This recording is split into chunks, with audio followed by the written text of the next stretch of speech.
We begin with the first hidden experiment, the Lazarus projects. The setting was the University of California, Berkeley in the early 1930s. The central figure was Robert E. Cornish, a biological prodigy who had graduated from the university at the age of 18. Cornish did not view death as an absolute end. He theorized that clinical death, the cessation of the heartbeat, was reversible if treated within a specific window. He calculated that the brain could survive for 4 to 6 minutes after the heart stopped. To prove this, he designed a mechanical solution, a teeter board. The device was essentially a seesaw. By strapping a body to it and rocking it violently, Cornish intended to force blood circulation through gravity. This mechanical action was supported by a chemical cocktail containing adrenaline for stimulation and heparin to prevent blood coagulation. He selected dogs as his test subjects due to the similarity of their circulatory systems to humans. He named the subjects Lazarus. In May 1934, the experiment escalated. The subjects were clinically terminated using ether. After a period of 5 minutes of death, the resuscitation protocol began. The procedure produced results. Lazarus IV and Lazarus V were successfully revived. However, the creatures that returned were damaged. Both animals were blind and suffered from severe physical debility. They survived for months, but they remained in a state of permanent impairment. Cornish sought to advance the protocol to human subjects. He established contact with Thomas McMonigal, a prisoner on death row. The objective was to secure McMonigal's body immediately following his execution to attempt a restart. The experiment was halted by the authorities. The refusal was based on complex legal and ethical concerns regarding the status of an executed man who is brought back to life. Cornish eventually moved on to other fields, such as manufacturing swimming goggles, and passed away in 1963 without ever testing his machine on a human. Next, the second unpublicized experiment, the frostbite experiments. The location was Pingfong, near Harbin, Manchuria. The year was 1936. The Japanese Imperial Army was engaged in a brutal campaign, but they faced a silent, lethal enemy in the north, the cold. In the sub-zero temperatures of Manchuria and Siberia, thousands of Japanese soldiers were dying not from bullets, but from hypothermia and frostbite. Lieutenant General Shiro Ishii, a military physician, argued that to win the war, Japan needed to master the science of the cold. He established a secret facility, Unit 731, with a staff of 3,000 personnel. His hypothesis was that animal testing was insufficient. To understand how to treat a frozen soldier, he needed human data. He sourced his subjects from the local population, Chinese, Russians, and Allied POWs. In the official logs, these human beings were dehumanized under the code name Maruta, meaning logs or firewood. Between 1940 and 1942, the experiments reached their peak intensity. On nights when the temperature dropped between -20 and -40 degrees Celsius, guards dragged the Maruta outdoors. Their arms and legs were stripped bare. To ensure the freezing process was absolute, researchers doused the limbs with water, forcing the subjects to stand exposed to the elements for periods lasting 3 to 5 hours. The researchers did not use medical instruments to determine when the experiment was ready. They used a baton. A guard would strike the prisoner's frozen limb. The tissue was considered sufficiently necrotic only when the strike produced a hard, hollow sound, identical to hitting a solid block of wood. Once the limbs were calcified by the cold, the subjects were dragged back indoors. Ishii's team needed to test rapid thawing theories. They submerged the frozen solid limbs directly into water heated to 100 degrees Celsius. The result was immediate biological failure. The extreme thermal shock caused the skin to detach and the muscle tissue to disintegrate, leading to agonizing necrosis. Those who survived the initial shock were rarely treated. Their limbs were amputated for further study, or they were recycled into lethal bacterial tests. By the end of the war, the cost of this data was catastrophic. It is estimated that between 3,000 and 10,000 people were killed inside the walls of Unit 731. The broader biological warfare program developed here led to the deaths of at least 200,000 civilians. Yet, no one at Unit 731 faced execution for these acts. In 1946, the United States government granted Shiro Ishii and his team full immunity in exchange for their unique medical data. The file was closed, and the logs were forgotten. The third dark experiment hidden away, Operation Sea Spray. The origin of this event lies in the paranoia of the Cold War. By 1950, the United States military was no longer just afraid of nuclear bombs. They were terrified of the invisible. Intelligence reports suggested the Soviets were developing biological weapons. To defend against this threat, the U.S. Army Chemical Corps and the Navy decided they needed a live simulation. They did not want a computer model. They wanted a real city with real people to test how a biological cloud would travel through urban ventilation systems. They chose San Francisco. The location was selected for its unique topography and its signature dense fog, which would help mask the dispersal of the bacteria. The date was set for September 20th, 1950. A U.S. Navy minesweeper quietly positioned itself 2 miles off the coast. Over the next 7 days, the crew executed the mission. They deployed massive hoses and pumped billions of bacterial particles into the air. The payload contained Serratia marcescens. This bacteria was chosen for 2 reasons. First, the military believed it was harmless. Second, and more importantly, it produced a distinct bright red pigment. It was a living marker, designed to leave a traceable red trail wherever it landed. The operation was a technical triumph. Monitoring stations at 43 different locations confirmed that the aerosol cloud had successfully blanketed the city. The wind carried the bacteria into offices, homes, and lungs. Every one of the 800,000 residents of San Francisco breathed in the military's test particles. Then, the harmless simulation turned lethal.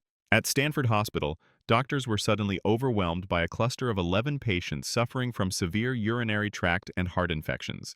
The pathogen was identified as Serratia marcescens, the exact bacteria being sprayed by the Navy just miles away. One patient was Edward Nevin, a 66-year-old man recovering from a minor surgery.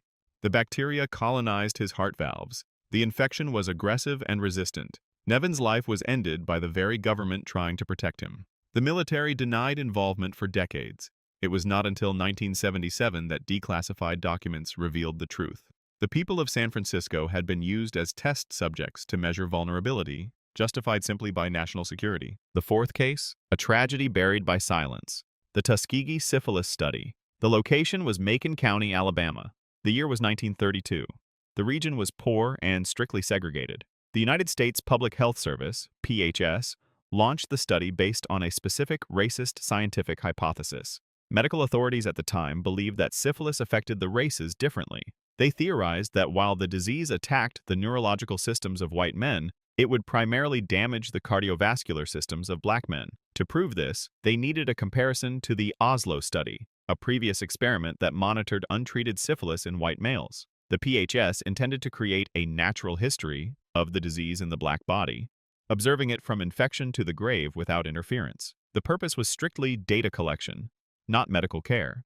The ultimate goal was to perform autopsies on the subjects after they died to examine the ravaged organs. They recruited 600 African American men, 399 with syphilis, and 201 as a control group. The doctors did not inform them of their diagnosis. Instead, they used a vague local term, telling the men they were being treated for bad blood. To ensure the men stayed in the study until death, the researchers offered incentives, free medical exams, hot meals, and free burial insurance. The burial insurance was a calculated bribe. It was the only way to guarantee the families would release the bodies for the required autopsies. In 1947, penicillin became the standard cure for syphilis. The PHS could have ended the suffering immediately. Instead, they actively blocked treatment to protect their data. They colluded with local doctors to withhold the drug and even prevented subjects from being drafted into World War II, fearing the military doctors would cure them. The study was projected to last 6 months. It continued for 40 years. By the time the press exposed the truth in 1972, the cost of this data was confirmed. At least 128 men had died from the disease or its complications. The experiment had spread beyond the subjects. 40 wives were infected, and 19 children were born with congenital syphilis. The 5th experiment, locked behind classified doors. Chamber 12. The location was a nondescript building on Varsanofievsky Lane, Moscow. The year was 1921. Vladimir Lenin issued a secret order to the Cheka: create a special room for weapons that kill without noise and leave no trace. The purpose was explicit. The Soviet state needed to eliminate political enemies, spies, and dissidents, but they could not afford public scandals. They required a method of assassination that mimicked natural causes: a heart attack, a stroke, or a sudden illness. In the 1930s, the facility was expanded under the NKVD and renamed Chamber 12, or simply the lab. The man in charge was Grigory Miranovsky, a biochemist known as Dr. Death. Miranovsky's raw materials were human beings. His subjects were enemies of the people, prisoners from the Gulag and death row inmates. They were brought to the lab for what they were told was a routine medical exam or a final meal. The experiments were designed to test the lethality and detection time of various agents. Myronovsky fed his subjects meals laced with mustard gas, thallium, and cyanide. He did not look away. He stood by the glass with a stopwatch, documenting the precise moment the convulsions began, the exact duration of the agony, and the final second of cardiac arrest. If a poison was too painful or left a trace during the autopsy, it was considered a failure. The perfect poison had to be odorless, tasteless, and completely undetectable post-mortem. The lab's work did not stay in the basement. It walked out into the world. In 1978, dissident Georgy Markov was assassinated in London by a ricin pellet fired from an umbrella. In 2006, Alexander Litvinenko was dissolved from the inside out by polonium-210. In 2020, Alexei Navalny collapsed from Novichok, a nerve agent developed as a descendant of these early experiments. Myronovsky was eventually arrested in 1951 and died in prison, but the door to Chamber 12 was never truly locked. The laboratory officially dissolved in 1991, but the chemistry it created is still active in the veins of modern history. The sixth dark secret, concealed within hospital walls,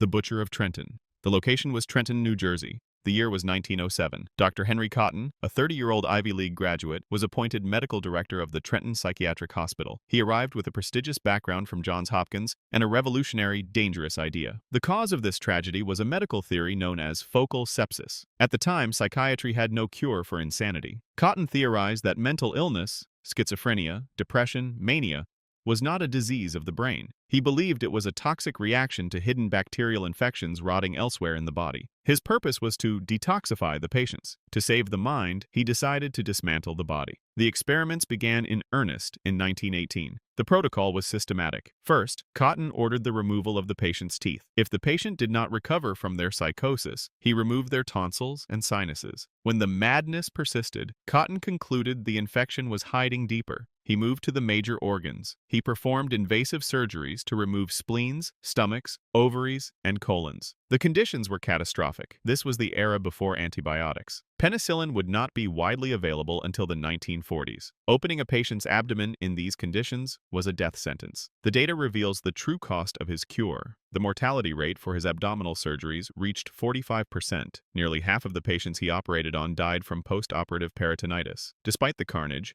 Cotton manipulated the statistics. He reported an 85% cure rate to the medical community, claiming the survivors were restored to sanity. In 1924, an independent investigator named Phyllis Greenacre discovered the truth. The environment was unsanitary, and the cured patients were actually dead or permanently maimed. However, the state of New Jersey protected him. Cotton was never stopped. He retired with honors in 1930 and died of a heart attack in 1933. And finally, the seventh and most horrifying experiment of all, the Cannibal Island. The location was the Kremlin, Moscow. The date was April 1933. Under the orders of Joseph Stalin and secret police chief Genrikh Yagoda, a plan was approved to cleanse the Soviet Union of outdated elements. The target was not a specific criminal, but a demographic: the unemployed, the homeless, and the kulaks, farmers who were simply too wealthy for the state's liking. The objective was to ship them to Siberia to colonize the frozen wasteland. In May 1933, a barge convoy arrived at a small, uninhabited strip of land in the middle of the Ob River, Nazino Island. The island was not a settlement. It was a swamp. There were no buildings, no tents, no tools, no medicine. The cargo consisted of approximately 6,700 human beings, dumped onto the mud in the freezing spring air. The hunger began immediately. The authorities provided only one resource for 6,700 people: 20 tons of raw flour. There were no ovens to bake it. There were no bowls to hold it. The prisoners received their ration of white powder in their dirty hats, their coat pockets, or their bare hands. Desperate and starving, they ran to the riverbank. They mixed the raw flour with the freezing, bacteria-filled river water to create a gray, sticky paste. They ate it raw. The result was immediate. A massive dysentery epidemic swept through the island. Thousands of people lost control of their bowels. The island became a mixture of mud, raw flour, and human waste.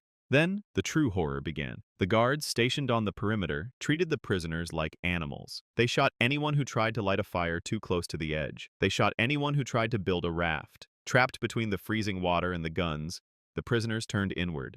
By the end of May, the settlement had devolved into a hunting ground. Gangs formed. They did not hunt for animals. They hunted the weak. The cannibalism was not just scavenging, it was predatory. Survivors later testified that body parts, specifically livers, hearts, and the tender calves of legs, were carved out of victims. In some cases, the victims were not yet dead when the cutting began. The island became a landscape of scattered bones and mutilated flesh. Official reports noted that dozens of corpses were found with the meat stripped from their skeletons. By August, the experiment was declared a failure. The authorities evacuated the few survivors. The statistics of Nazino are the mathematics of hell.